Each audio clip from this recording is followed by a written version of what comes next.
Hello, everyone. Welcome to NALCS tonight. My name is Phreak. That is Kobe. That is Azael. Nope. I feel like it should be NALCS today. NALCS today. It is fast day. Yeah. 4:30 p.m. on the Pacific time zone.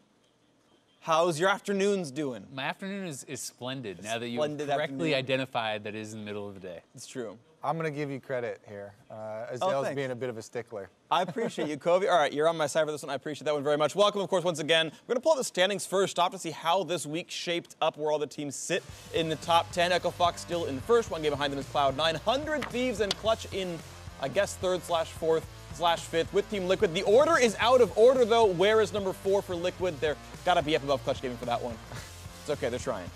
They are trying. And TSM, has a 2-0 week, so they are now kind of in the playoff picture, sitting in 6th. That is definitely good news for them. Yeah. To be back on an upward trend. And they're 2 games up from 7th with only, 6 to play. Week 7, 8, and 9 are up left, so they've got to, really fall behind someone else if they're going to lose out in the playoff race, and it's solidifying at this point.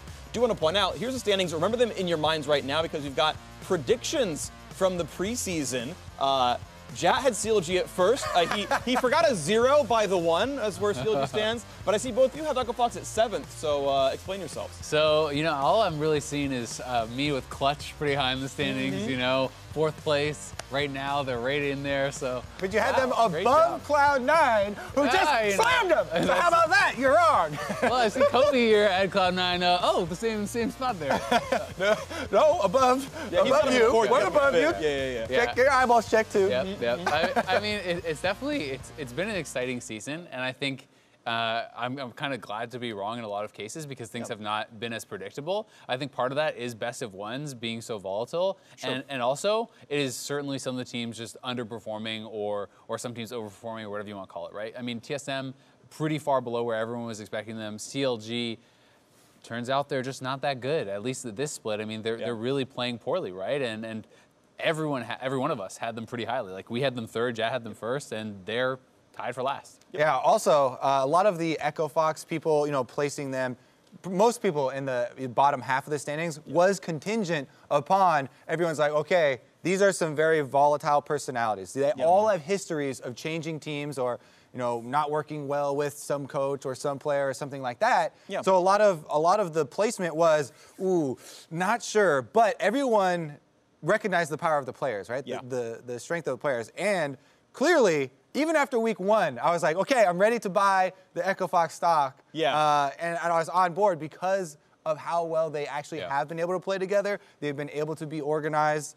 So I think a lot of people would say that the early low placements have been kind of disproven, and then you can kind of judge based on the And these were all strength from of the before players. any of the games had been course, played. exactly. This is all preseason stuff. But yeah, I agree. I mean, the highs are so high for this team, and as long as Echo Fox works well as a team, their individual players are monsters, and that's why they're first. It's actually something that I overheard both Jack of Cloud9 and Rick Fox of Echo Fox were talking about players, and they were happy about the franchise system coming in because they got to take risks on players. Like Cloud9's like, yeah, we brought in Licorice, we brought in a rookie, and we took the risk because we're not going to get relegated. We can bring this guy in. Yeah. And Rick Fox is like, looking pretty smart now. And Rick Fox was like well aware of the chance of the team blowing up. Echo Fox is like, yeah, I'll take the risk, and it worked out though. The personalities have balanced one another, and the team is doing really well. So those risks paid off, and it's cool to see, right? So glad to see risks coming through. Pretty nice for them. Let's talk about other teams that have done well. TSM had a 2-0 week.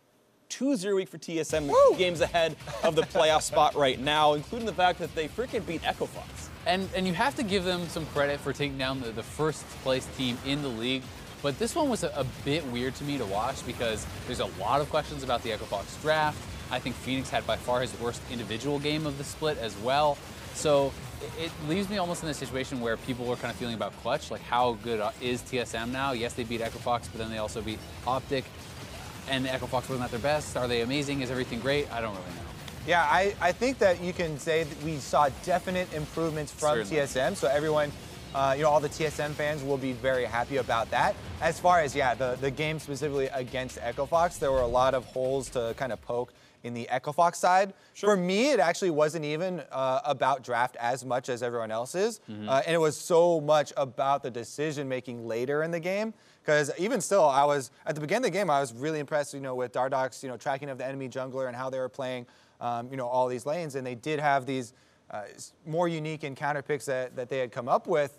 But then the mid-game decision-making and the choosing the fights and failing playing to around play around globals, Galio. a lot of those seemed like they were very good on a lot of advanced things, but then some of the more basic, just team coordinating around globals came to really bite them in the butt. Yeah, definitely a case. But anyway, we'll find out more as the season goes on, right? TSM is in a good spot. And at the end of the day, whether you finish in first or not, if you are the best team, it doesn't matter because if you get into playoffs, you have a chance to win, right? So for them, they will not be able to catch Echo Fox in the standings, but they can try to continue improving. And if they can get there, they can get there. Right, we've seen the TSM 6th place in the finals run before, right? It's happened before. So next up, other teams that went 2-0 to maybe some surprise, 100 Thieves. A 2-0 run as well. Honestly, a solid weekend for these guys that were Aphromoo is back. Yeah, he is. My goodness, that is the first thing out of my mouth here after even the first game they played where he was on Thresh. The hooks were insane because I was looking at this team comp and I was like, oh my God, they got Skarner, they got Galio, and they got Gangplank. Those are all massive power picks in the current meta, but maybe the one thing you'd be like, oh, well, they don't have the great engage to combo with the Galio. Doesn't matter. Aphromoo is just getting hook after hook after hook. He is the engage on the Skillshot champion. Then he gets a Blitzcrank into Janna pick, goes off once again. So, I mean, it's just so fun. Seeing a legacy player like this perform on those exciting champions just makes you to love this team, right? They have so many good personalities as well as the play to back it up. Yeah, and I mean, even last week, his Bard play was really good against CLG. He's been playing a lot of these champions that other players have been afraid to pick, and that's one of the most interesting things about it to me is Aphromoo is a guy who has kind of made his career as a support player on playmakers, right? He's so famous for playing these aggressive champions, for pulling off the skill shots, for hitting the hooks and winning games off of it. And there's very few players, it seems, in the league that are willing to actually, kind of step outside the meta right now. In support, but also in other roles. It's almost exclusively, these are the 4 tanks that you can pick from. You got Tahm Kench, you got Taric, you got Braum, you got Alistar. That's what you choose from, okay. And Janna also stepped out of that one was a little bit stepped into some hooks out of the meta, right? Like, I think there was some poor play involved in there. Not very many flashes used by Turtle or Stunt to actually avoid hooks. But by the way, I mean, he has the confidence to actually make these picks work. And I think that sometimes it can be such a boon to your team because if you're lacking engage, if you're lacking, a way to actually find fights, having a player who is not only confident on this, but it fills a role that the support champions don't otherwise bring, it can be pretty powerful. And I think more players should be kind of confident to experiment with that. Like Licorice is another great example. I mean, popping off on Kled, right? Yeah. No one else is playing it. Yep. And I am on your side in terms of yeah, I know, right? I am on your side in terms of I think people should innovate more, but we have seen a lot of it fail. All the Fiora mids have lost so far, right? Like the Volution top that Licorice brought out, right? He ended up just getting super punished by Dark Gank, so it can fail, of course, but I agree with you. I want to see more stuff come out. Zillion support. Yeah, there were some Zillion mids. Those lost kind of a fair bit. But one other match we want to talk about as we kind of go through the recap of the day. Cloud9 versus Clutch. Game was our last of the day, and the question coming in was, okay, if Clutch beat this team, can they be considered a truly great team? Of course, they didn't. And we talked about Licorice a second ago. Did pretty well this game. Yeah, Licorice did amazingly. I thought that he controlled the lane. I know that feeling. I played against Kled before as a tank. Yep. We were talking about all the different forms that will result in that eye roll in League of Legends, and there's actually quite a few, depending on what role you play. But I actually had a very big spotlight on Lyra this game. Especially the analyst desk kept pointing out that he had only performed really well on the Skarner, and they'd only been winning games when he was on Skarner. And he got banned out. They actually banned Skarner, and then there were more jungle bans that came through, and he went with the Lee Sin. Didn't accomplish anything in the early game with Lee Sin, and that is, especially when you're going against Sejuani, whether that is a draft failure or player failure as well, that is a cardinal sin, and that is just a smashing when they have a volatile top lane like that, and the Sejuani is the one there for the critical moments when Kled is remounting and stuff. That is why that game was just blown out of the water. To play devil's advocate a bit earlier, I think yesterday he did actually play Sejuani because I remember they actually banned out the Skarner themselves, and they were able to win. So I still do want to give him a little bit more time and see, hey, can he continually perform on these other champions? But today, he definitely wasn't able to kind of check the box on Lee Sin.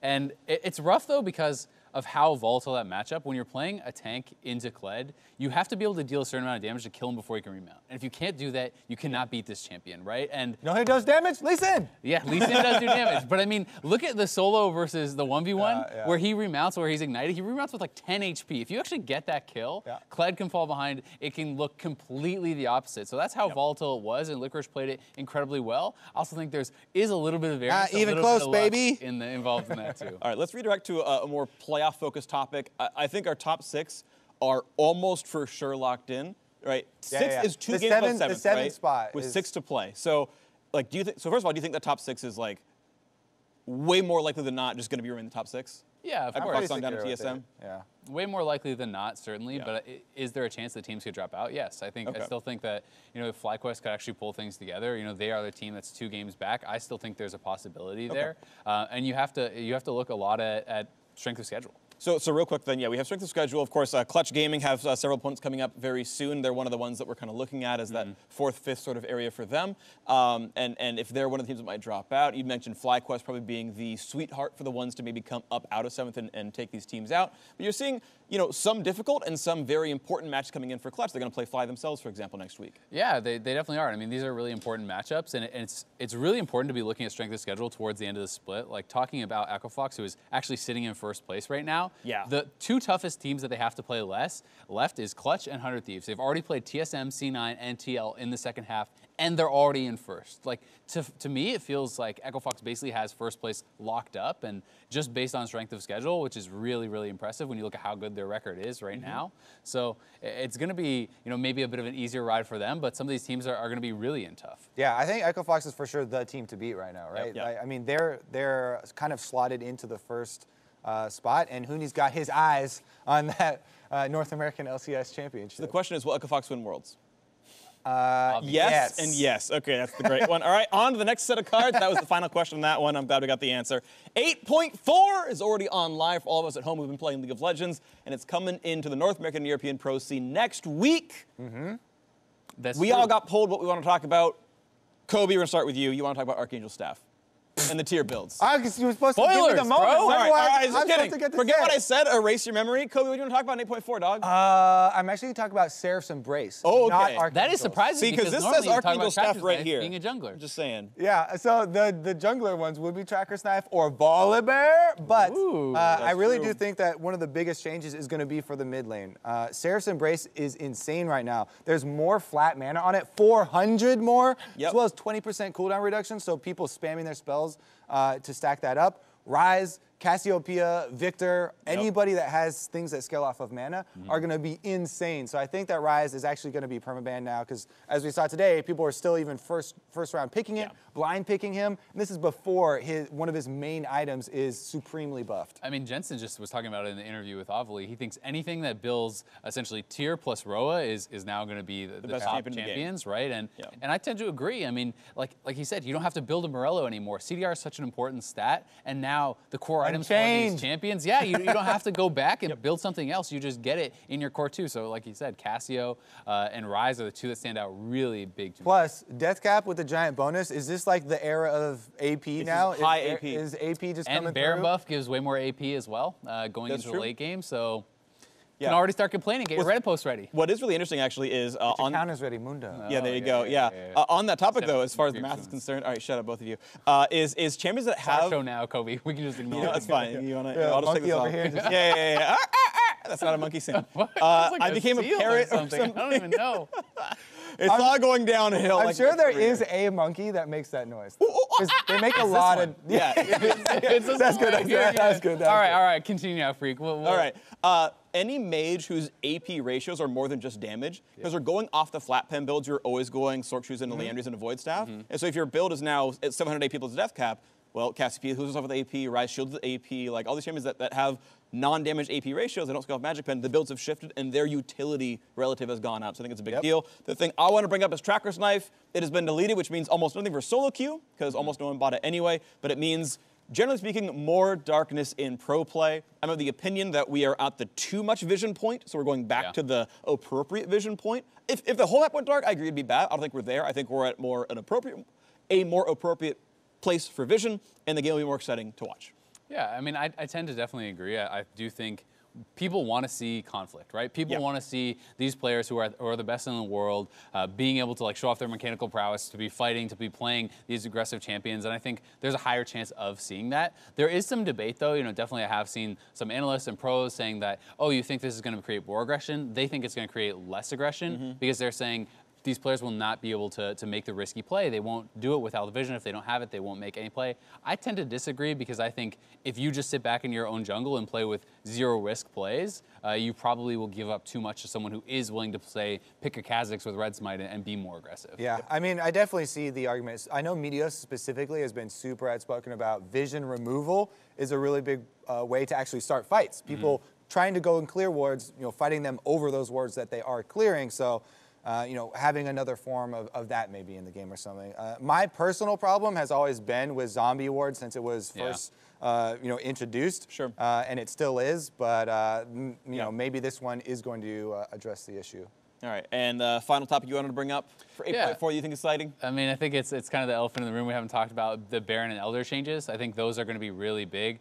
You know, they're talking about the desk, you know, how average game time generally for the split has been pretty long. Today, obviously, it was not. It was very, very fast. But, you know, the Baron buff is going to be better essentially at knocking down turrets because the minions are stronger, the ranged minions are harder to kill, the cannon deals more damage. And then for Elder, the subsequent Elder buffs, if you take 2 Elder Dragons, it's going to be massively more powerful. Yeah, that's already so late into the game, though. Think about how many, you know, multiple Elders. Elder is a minimum 43 minutes. Yeah. And that's it's like a way to little try perfection. to guarantee a closing of the game, right? That is how I see it. I see so we don't get any more hour plus. Hour long, nothing happens. You know, you get Baron and nothing Jin falls. Air just going for 6 hours or whatever. Yeah. Yeah, and it's going to be nice. It means that those hour-long games will have some kind of climax at 45 minutes, which I think is a really good change. Exactly, and at the very least, you will be able to force your opponents to come out of their base and challenge for these objectives, right? I think that is the hope, is more points of conflict in the game, and I'm pretty excited for this patch because I think that not only are these changes, but there's so many champion changes. There's all the itemization changes. There's, you know, these systematic changes as far as the neutral objectives and the warding. So it's going to be kind of feeling like a bit like preseason, and I'm actually super, super excited for next week. Season 8.5. Season 8.5. It's going to be beautiful. All right, last thing we're going to talk about is next week's schedule. Week 7, there's only 6 games left to play in the regular season, and 2 of them are going to be, well, for each team, of course. 2 of them are going to be on your screen in a second there as we look at Week 7 schedule.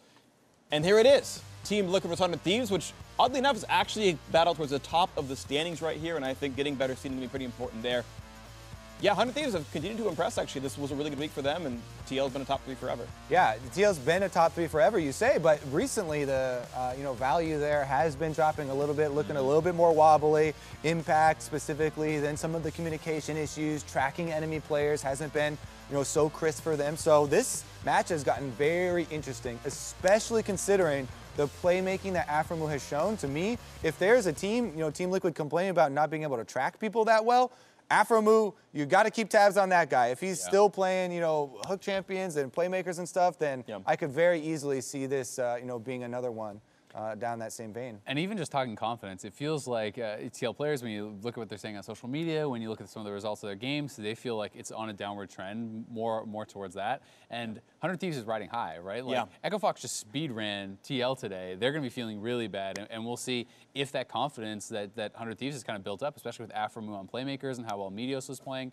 if that kind of carries over till next week. I'm also intrigued by FlyQuest week. They have TSM second game of Saturday, and I believe it's Clutch for their Sunday game. Those are 2 of the teams they've got to beat and try to pass to make the playoff run. They're that 7th team out right there as FlyQuest. We see if they can make that move. It's going to be fun to watch for. That's it for NALCS tonight. Thank you very much for watching. We will see you in a few days for NALCS next Saturday, of course, for Week 7. See you there. What's the win condition?